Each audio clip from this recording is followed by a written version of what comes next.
So ఇది ఇవన్నీ కూడా చేస్తున్న క్రమంలో ఈ 1 year has been a wonderful experience for HYDRAA మా అందరికీ కూడా.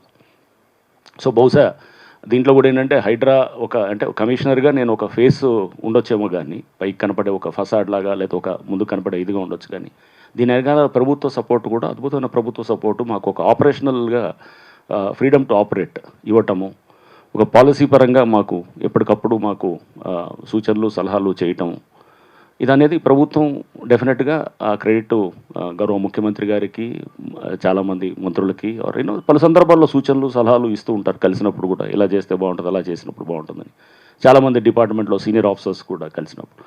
అండ్ అట్లానే ఇది అంటే ప్రభుత్వం నుంచి అండ్ మా అధికారుల్లో కూడా చాలామంది అంటే బయట వాళ్ళకి రాకపోవచ్చేమో కానీ, బట్ వాళ్ళందరూ చేసే క్రెడిట్ బహుశా ఒక కమిషనర్గా నేను బయట కనపడేటటువంటి ఇదిగా ఉండొచ్చేమో కానీ, బట్ ఇట్ ఈస్ ప్రతి వాడు దీంట్లో అంటే ఇది ఒక డిఫరెంట్ ఆర్గనైజేషన్గా ఒక ప్రొఫెషనల్గా తీసుకెళ్లాలనేది నిత్యం వాళ్ళందరూ కూడా మేము మోటివేట్ చేస్తూ చెప్తూ ఉంటాం.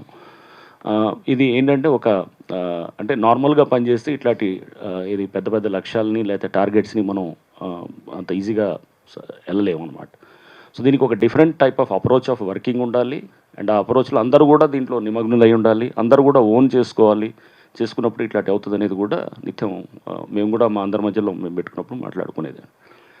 బట్ ఆఫ్ కోర్స్ ఎప్పుడు కూడా ఏ వ్యవస్థ కూడా 100% ఫుల్ ప్రూఫ్ ఉండదు, 100% రైట్ ఉండదు. దాంట్లో చాలా లోటుపాట్లు ఉంటాయి. ఎప్పటికప్పుడు మనం సవరించుకుంటూ ముందుకు వెళ్ళటం అనేది నిత్యం జరుగుతుండేటువంటిది జరగాలి.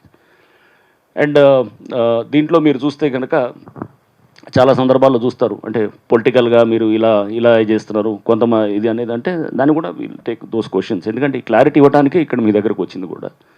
సో పొలిటికల్గా కానీ లేకపోతే ఎనీథింగ్ కాంట్రవర్షియల్గా కొన్ని అడుగుతారు.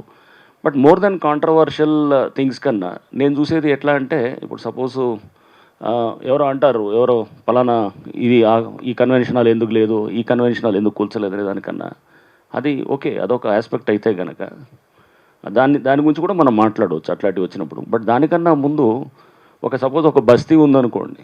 నిన్న ఈ మధ్య వెళ్ళాం మైత్రివనం దగ్గర ఒక బస్తీకి వెళ్తే, అంబేద్కర్ నగర్ బస్తీ అనమాట. మైత్రివనం జంక్షన్ రైల్వే మన ఎందుకంటే మెట్రో స్టేషన్ జంక్షన్ దగ్గర ఉంది.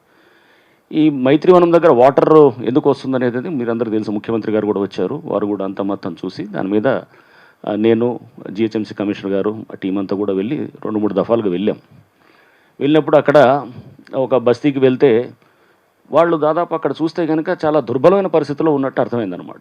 అంటే వాళ్ళు దాదాపు 5-6 అడుగులు వాళ్ళు మొత్తం దీంట్లో ఆ డ్రైనేజ్ వాటర్లో మొత్తం మునిగిపోయి, ఆ డ్రైనేజ్ వాటర్ అంటే అది సీవేజ్ అనమాట.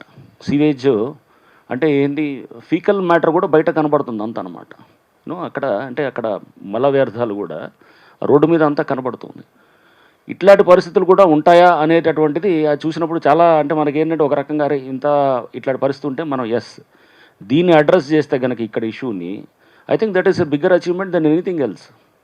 సో మనం ఇట్లాంటి ఇష్యూస్ని అడ్రస్ చేసి దాన్ని నేను అనుకోవటం బహుశా ఒక సినిమా స్టార్ కన్వెన్షన్ హాల్నో లేకపోతే ఇంకేదో ఏదో చేసిన దానికన్నా ఇది ఇంకా పెద్ద అచీవ్మెంట్గా తీసుకుంటాం. అంటే మనం ఎలాంటి అంశాలు పికప్ చేసుకోవాలి అనేది కూడా బహుశా ఇది కూడా ఉంది.